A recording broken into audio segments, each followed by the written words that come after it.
بسم اللہ الرحمن الرحیم۔ السلام علیکم۔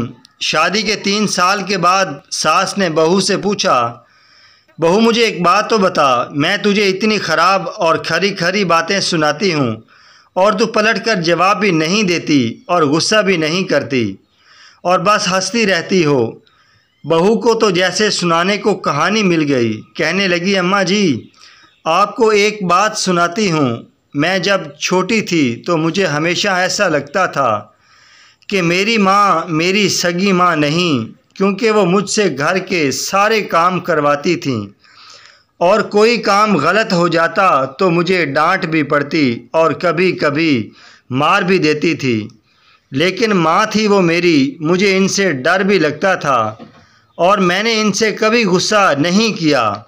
یہاں تک کہ میں کالج سے تھکی ہوئی واپس آتی تو آتے ہی کچھ دیر آرام کے بعد مجھے کام کرنے ہوتے تھے، پھر جب میری بھابیاں آئیں تب تو جیسے میرے کام زیادہ ہی بڑھ گئے۔ ہونا تو چاہیے تھا کہ بہو آئی تو ساری ذمہ داریاں اس پر ڈال جاتیں، لیکن میری امی نے پھر بھی مجھ سے سارا کام کروایا اور کبھی بھی بھابیوں کو نہیں ڈانٹا، بلکہ ان کے کام بھی مجھے کہتی تھیں کہ کر دو خیر ہے۔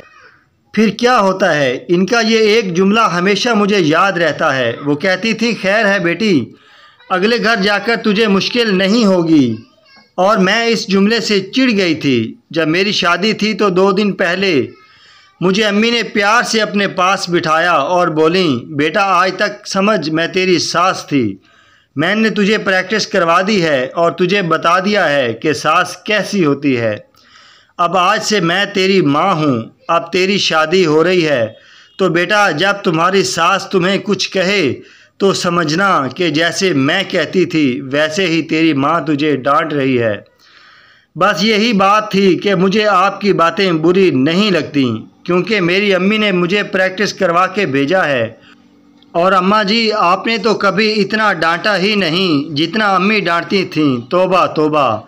بہو ہنستی ہوئی کچن میں چلی گئی اور ساس سوچتی رہی کہ کیا واقعی بیٹیوں کی تربیت ایسی کرنی چاہیے۔ رب تعالیٰ تمام بہن بیٹیوں کے نصیب اچھے فرمائے، آمین یا رب العالمین۔ جزاک اللہ۔